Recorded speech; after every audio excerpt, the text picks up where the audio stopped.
My name is Baptiste Tougeron. I have 2 years and a half working at Google. I'm ad effectiveness specialist for Southern Europe. I'm part of the market insight team.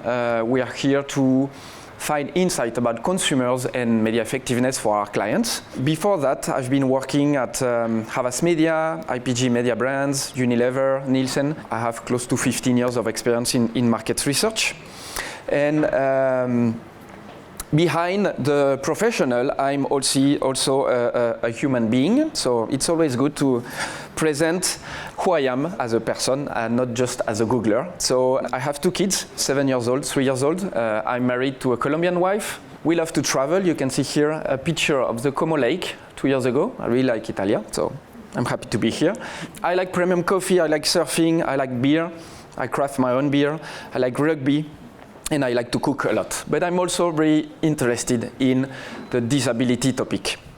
And you will learn why right after. So the brief. So when Rosella came to me and she said, okay, I want you to talk at the Effie Club and I would like you to talk about ad effectiveness, but try not to be so specific on the methodology because they want to hear like general insight about ad effectiveness, but don't go too deep on that. So the first thing I've done is that I've lied because I made her think that I was not going to present anything about methodology, but I will. But the other thing is that I said, okay, how can I present this in a better way and maybe not in such a scientific approach? And I started to think about what is my best passion in my life, and I figured that it was my kids. So I said, okay, what can be the link between me, my job, and my kids? And I started to think about it, and I realized that I was maybe applying marketing science methodologies to my kids in my daily life. And started to be a little bit scared, like ad effectiveness was taking too much part of my life. But I said, okay, I have to handle this. So I will share my point of view on that. And we will talk about how to use marketing science approach to be effective raising your kids. So how many of you in the room have kids? 1 kid? 2 kids? 3 kids? Okay, you guys already won the first gift, I think. A little origami heart, and you will see why after that. I have 2 kids. Having 3 kids, it's a very good thing. Congratulations. So, actually, when I say kids during the presentation, you can understand brands, but you will understand why. So, first lesson: test and learn. When you have kids, you don't know anything, and you have to test things so you can learn how your baby is working. So it's important, and at that step, you need to apply the first methodology, the first research approach. So do you know what is the first research technique you can do when you don't know anything about a specific topic? What's the first thing you do when you don't know something? Ask for someone. You ask, maybe you go on Google, search a little, yeah?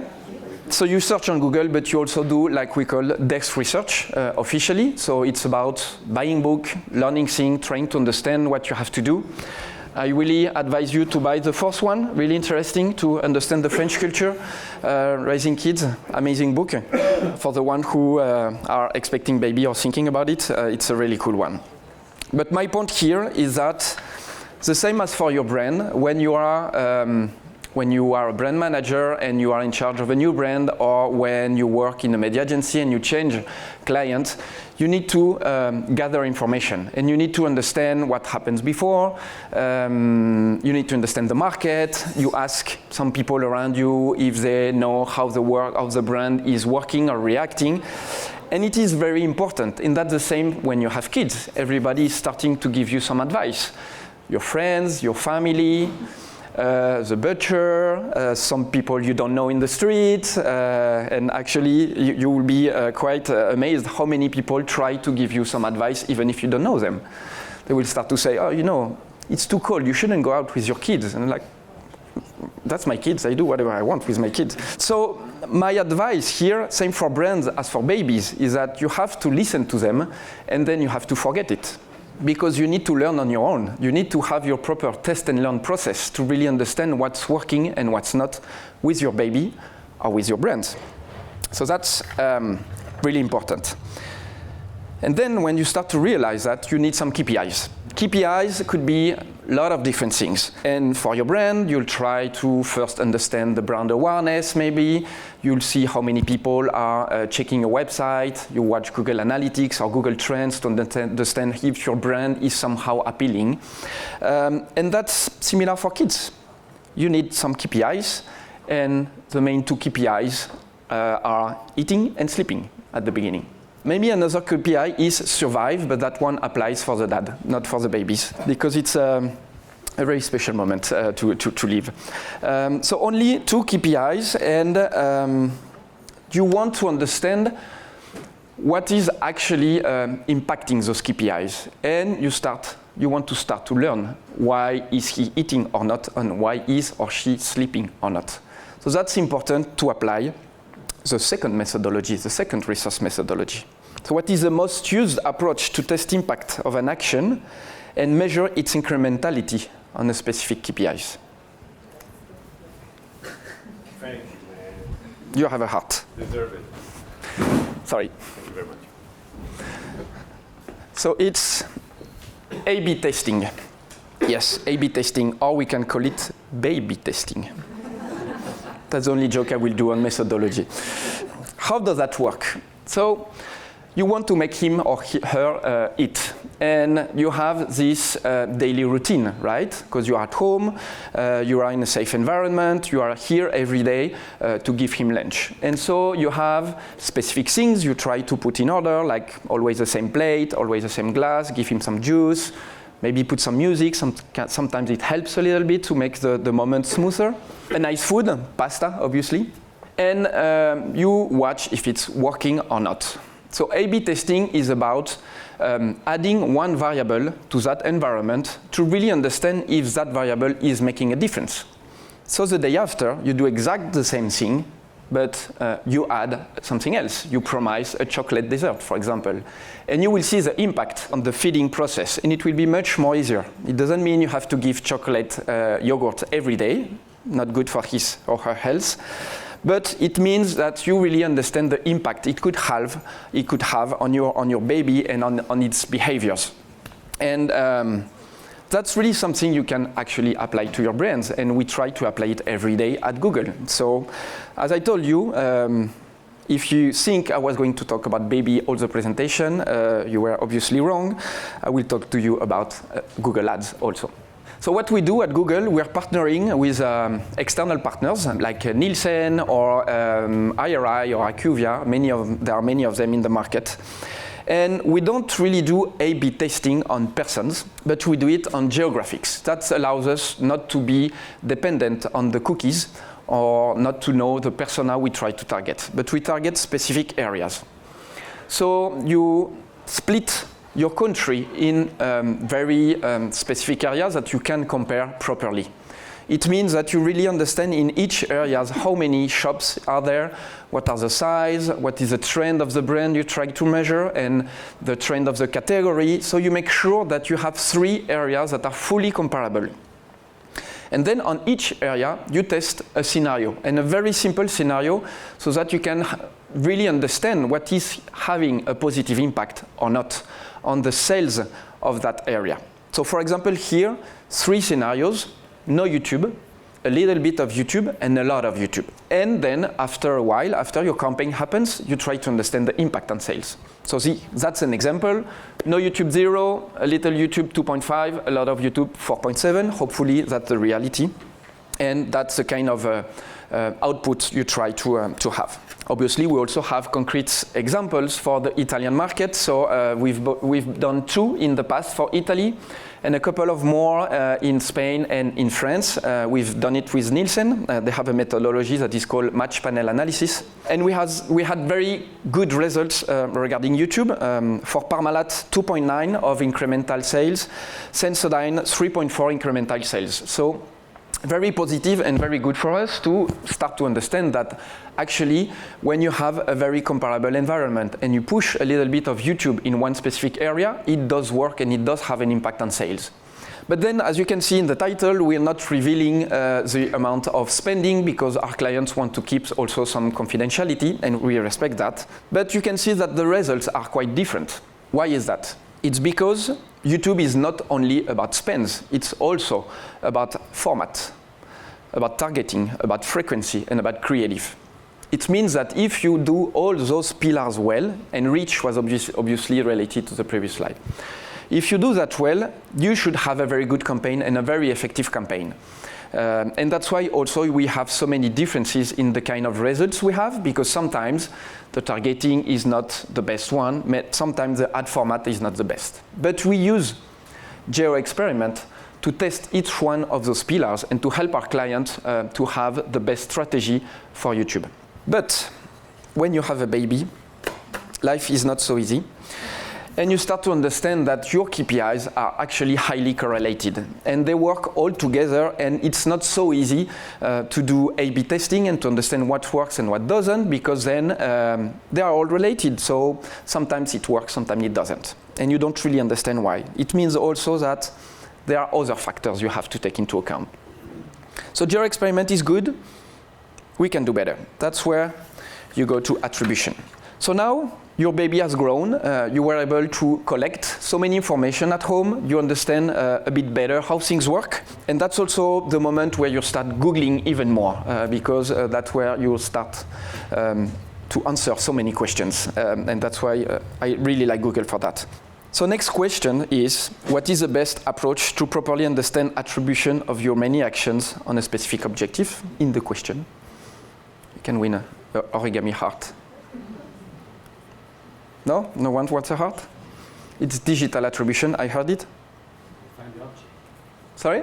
Define the objective. Define the The objective.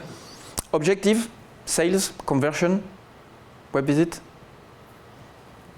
It's attribution, digital attribution, or multi-touch attribution. So different names, no origami hearts, sorry for you. So yes, digital attribution. So what is digital attribution? It's like your home. It's some kind of control environment because you are able to track so many actions of a consumer before and when it arrives on your website that you can understand many things. But it's not so easy to understand. So you have different options to properly measure that, right? So when you do attribution, the first thing you try to do is to understand some patterns. And an easy way to understand the patterns is to try to understand all the touch points that are implied in a specific journey or in a specific path to purchase, right? So if your objective is to have a happy kid and make him sleep, you know that if he eats well, you play a game with him, you give him some cookies, you read a book with him, then most of the time the kid will be happy and he will be okay to have a nice sleep. But then, when you have that journey again the day after and you realize that he doesn't want to sleep, and then you think back, what did I do wrong? You figure that you didn't have time to read a nice story. And so he's kind of mad about it and he doesn't want to sleep. So that's an easy process to understand all the path to purchase also on a conversion on a website, for example. You watch back and you try to compare things and you try to understand what is the best path to purchase to lead to a conversion. But the reality is not so easy because there are so many touch points and there are so many actions. So to help you, Google is part of it, but also the whole digital market, they've created some attribution where you're actually forcing a specific model. And one of them is, for example, the first click attribution model. How does that work? The first click attribution model, it's when you give full attribution to the first action to understand the conversion. It means here, if your kid is eating well at breakfast and it's going very cool and is eating all the milk and bread and stuff like that, then all the day after will be totally fine, and then you will be able to have a nice sleep at the end of the day. Maybe it's right, maybe it's not. Second model, it's a last click model, and that's the most famous attribution model. It means that you're giving almost full attribution to the last action, to the last media. So here it's saying it doesn't matter what's happened before. If the last thing you do is go to the park and play with your kids, then he's going to be happy and then he's going to go to sleep well. Well, the reality is not really like that. And based on those two models, you can understand also the fight you have internally at your company against branding teams and performance team. The first one, the branding team will fight for it because they will say, hey, the first media is the one who is starting the conversion, so I'm the most important one. And the performance team will tell you, that's the last click that is important because that's the last step I'm allowing to make a conversion. So unfortunately, both of them are wrong, but based on your objective, you can use one or another. The best thing to do is to have an ad hoc model based on algorithm, where you identify through an algorithm what is the exact weight and the exact attribution you have to give to each one of the steps of the conversion funnel. So that's the ideal world. It's not so easy to apply. And in the digital world, we are in a difficult situation, let's say it like that, because the digital attribution is having some very strong changes in the measurement. And it's like the following slide. We don't see the cookies, but it was a nice joke about a cookieless world. And it's like you are now missing piece of the information. So it's really harder to give the right attribution to the right media because you're missing some information. And you have to do your iteration with that. There's no other option for now. And the whole market is trying to find new options, new cookieless attribution, so we can keep working on the digital world to understand what is working and what is not. And for sure, soon you will know about the Google initiative around Ads Data Hub. I won't go deep on that, but maybe it will help our clients to keep doing attribution in a cookieless world. So now you understood that you have different kind of methodologies, but it's never enough. So you have to find a new way to even better measure things, because when you are in the digital world, some stuff are happening in the offline world that you're not taking into account. So you need something wider. And that's where you start to talk about contribution and ROI. So now you have grown kids. They're not at home anymore. They're going to school. So school, the feeling you have is like this one. That's mostly the truth. So yes, they're going to school, but school is not home. Home is your control environment, and school, you're missing a lot of information when they go to school, and you can ask them, what did you do at school? I don't know, I don't remember. So you're losing all your touch point and all your metrics you spend so much time to collect and collect and collect, now it's just obsolete. You don't have any more data. You could compare your home as some kind of e-commerce environment and school as an offline shop. Doesn't mean that e-commerce is easier to handle than an offline store. It's just like the gathering information is much harder on the offline world. So this is the kind of report you have from school, from your kids. So this one was in January 2019. My little boy was 2 years old. And that's what they give you as an information. Eaten well, he liked the apple pie in the afternoon when celebrating friend's birthday. So first, eaten well. Okay, what does that mean? Can I use that as a touch point to understand how my kid is going to behave at night? Is it that he tasted everything or he ate all the plates? I don't know. Maybe he has eaten too much pie also, and so the sugar high will be a big problem at home after that. You don't really know. Second one, didn't sleep. What am I supposed to do with that? Didn't sleep. I mean, that's their job, to make your kid to sleep and to have a nice nap, so he's not like evil at home. But he didn't sleep, so okay. That's a piece of information you have. And he had fun with Lego. So when you have this kind of information, you start to reconsider your model and your attribution model, because you don't have the same KPIs and you have to think differently. Fortunately, you start to see the fruit of such a long work of test and learn. And this kind of comment is the one you like to see on a report. Your kid says, okay, Google, to everything in the kindergarten. So I have to say that that was my proudest moment being a dad, when I have a kid at 2 years old saying, okay, Google, to everything he is looking around, every toys. So it was a fun one. But being more pragmatic, you start to understand that you have so many variables that can have an impact on your kids / sales, obviously. So you have controllable variables like health or education. You're still in charge of most of the food you're giving to him, and you're in charge of the education, so that's a controllable variable. You have the non-controllable variable, weather.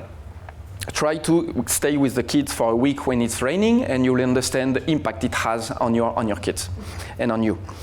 Other kids, competition, go to the park and you will see how they behave.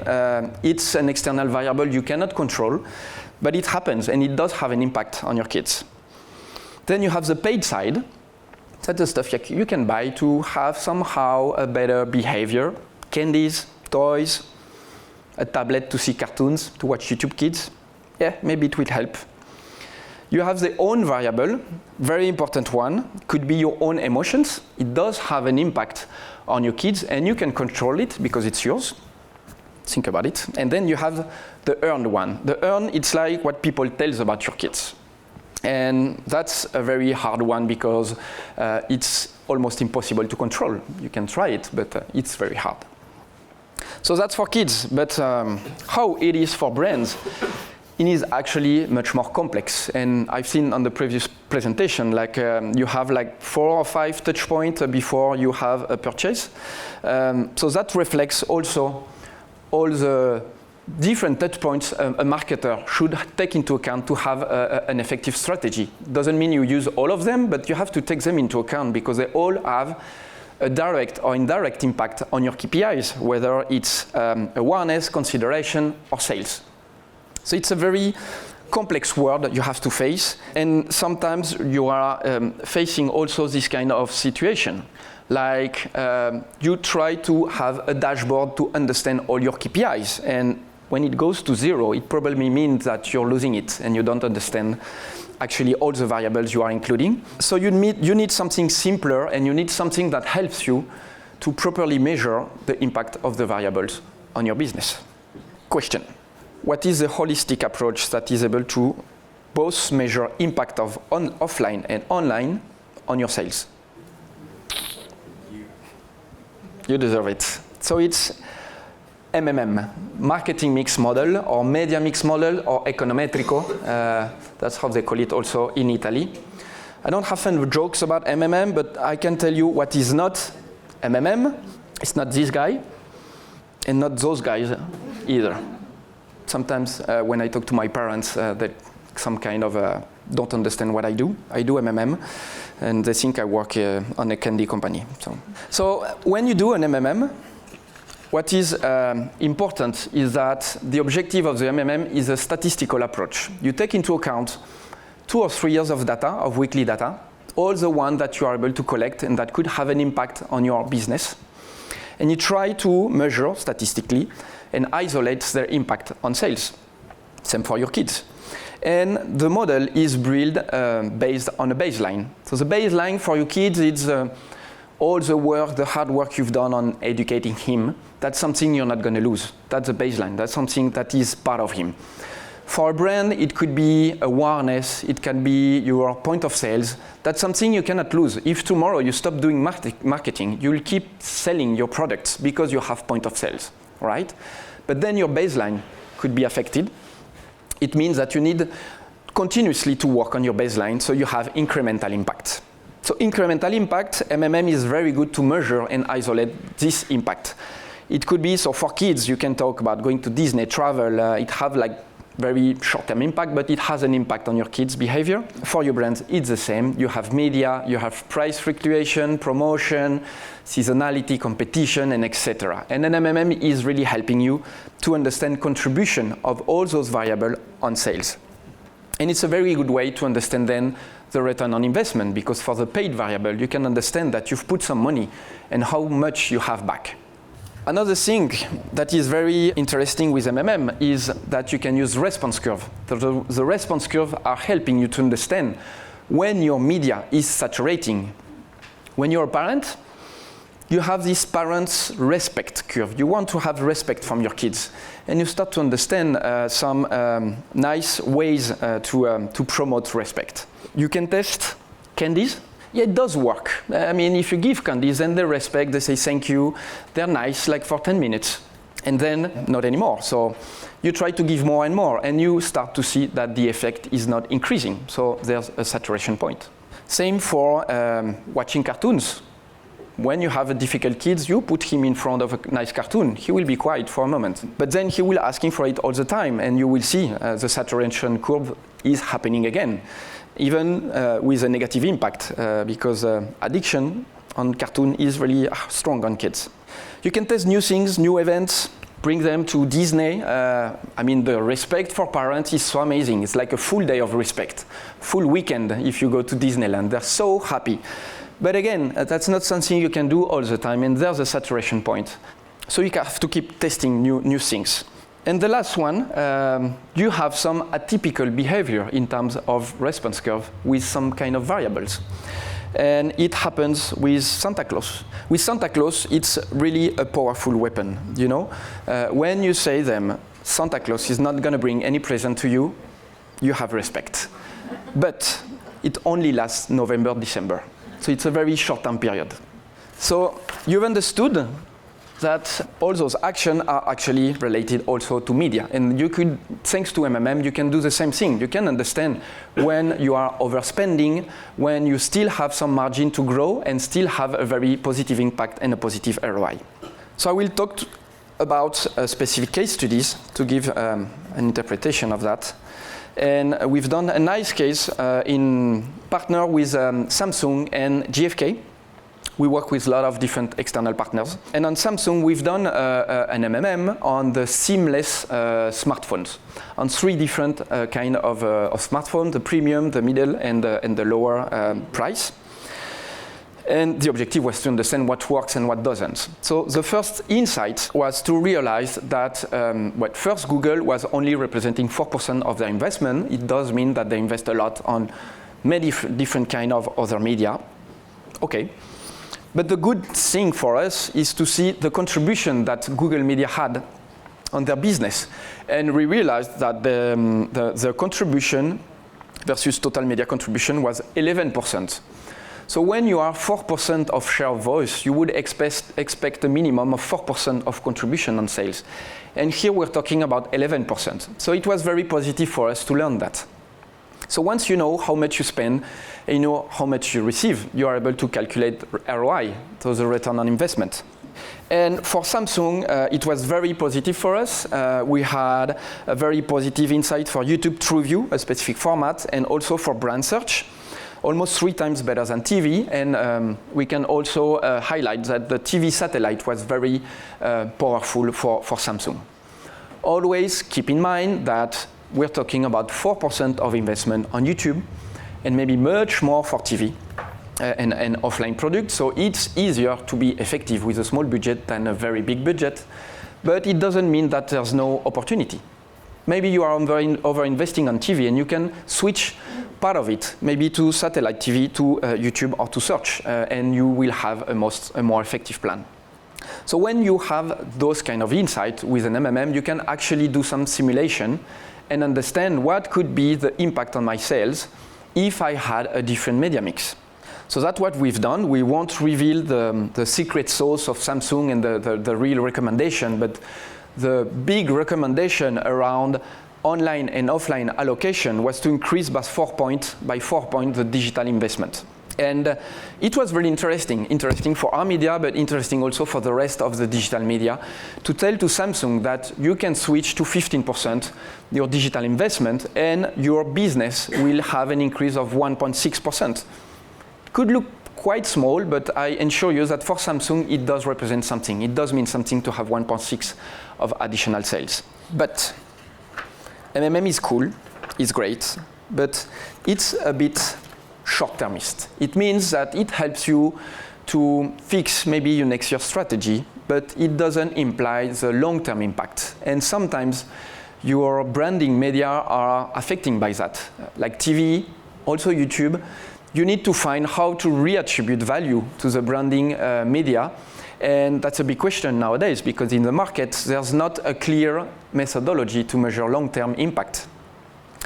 And that's part of my job and the job of my colleagues also at Google on the ad effectiveness field. We are trying to work and collaborate with vendors, clients, experts to understand and test things and to crack those topics. So one of them is measuring the long-term impact of your media.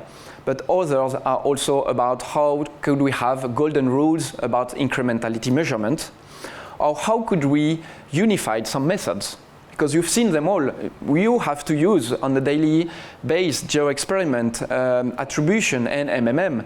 There's no one better than the other one. You just have to use them at the same time, understanding what they're used for and what how they're meaningful for your brand and how they help you to take better decisions. So we are testing also new kind of methodologies to have better measurement for digital and also for our media. So measuring sales is a very important topic for your brand, but what about meaningfulness? And meaningfulness is just another level of your KPIs that you should take into account.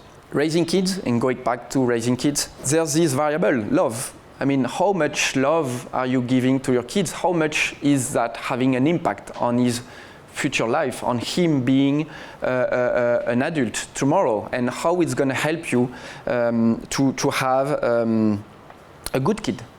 A good kid. That's important to have a good kid. You don't want to have the best kid. You want to have the good kid. And that's the same also for brand. What about brand love? How do you measure how people love their brand? How much love do you put into your brand so it does have an impact on people? And I have the same question about love and about life. It's like life as a whole, and with your kids, you'll never know what his or her life is going to be, because it's too far away, and there's no prediction. It's not possible to predict for such a long time, and to understand is he going to be a good person? But that's what you try to do, and that's what you should try to do with your brand. How to make your brand a good brand? So you need to choose your battle. Do you want to have kids like, I want him to be a doctor, I want him to be an engineer, I want him to be the next millionaire? Maybe you think about it, but at the end, is that really important? You want to have a good kid that respects other people, that have an impact on society. That's the best you can wish for your kid. And that's also the best you can wish for your brand. If your brand is starting to be meaningful, then sales is one objective, yes. Next year I want my brand to be number one. But it's an objective, but is it really a good mission? What does that mean to be number one? It's purely capitalistic. It doesn't mean anything. And I don't know if you saw the meaningful brands research by Havas Media. They're saying that 70% of the brands could disappear tomorrow. Nobody will care. So if you're just number one, it won't be enough to survive. You have to be meaningful, and that's what is important. And that's also what I like at Google, is that from day one, we have a clear mission.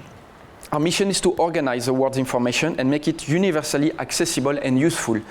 And trust me, that's the same mission since more than 20 years. It didn't change. And the mission never have been, we have to be number one, the number one digital company. It's not that. Then it's part of our objective to try to be the best. But then we have a much higher objective that is much more important. And that makes you feel that you are part of something. You know, being universally accessible is really interesting because we are developing tools for disabled people all the time.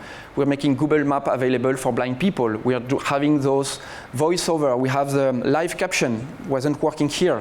But now we try to do presentation, using live caption. So it just does translate directly on the screen what you're saying, because for hard of hearing people, you can actually connect much more, and you have to be inclusive when you do this kind of presentation. The same for geographically accessible. That's why we are developing some Wi-Fi devices to make people that are isolated in a specific place so they can have access to Wi-Fi and can be connected to the digital world. So if you have a good mission, then the rest of the KPIs should follow, if your mission is strong enough. So have a mission, try to stick to it, and try to have a reason to believe for your brand, and that is very important. On my side, I also have a personal mission. And my personal mission is to teach my kids, or my kid, my older one, that she can have a positive impact on society regardless of her differences. And that's for me very important. So I will show you an ad. I'm not sure it's going to be very nice to see. Maybe it's going to be cut a little bit, but I'm sure you'll understand it. And remember, my older kid, she's called Candelaria.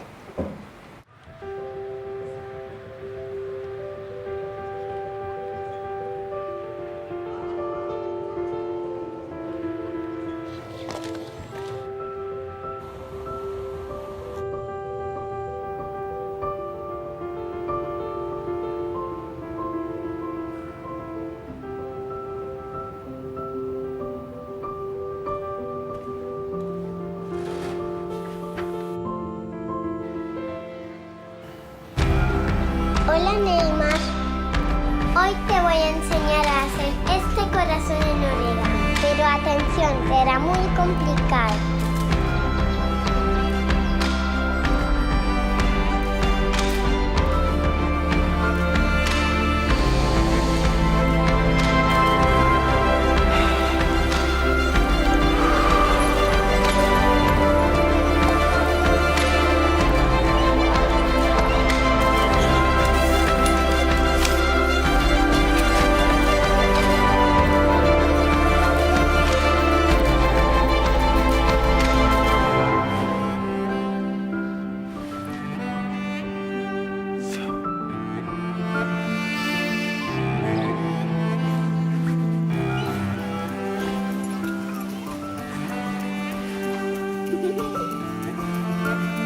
Se eles podem ensinar, eles podem aprender.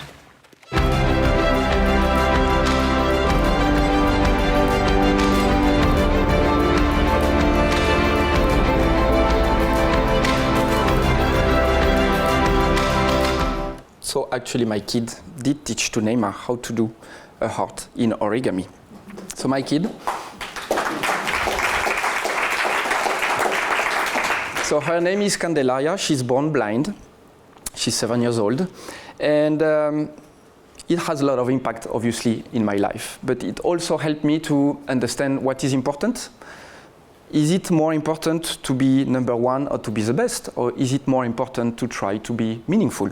That's my question for you today. What's your mission? What do you want to impact? Do you want to be meaningful in your life and in your brand life? And try to do so.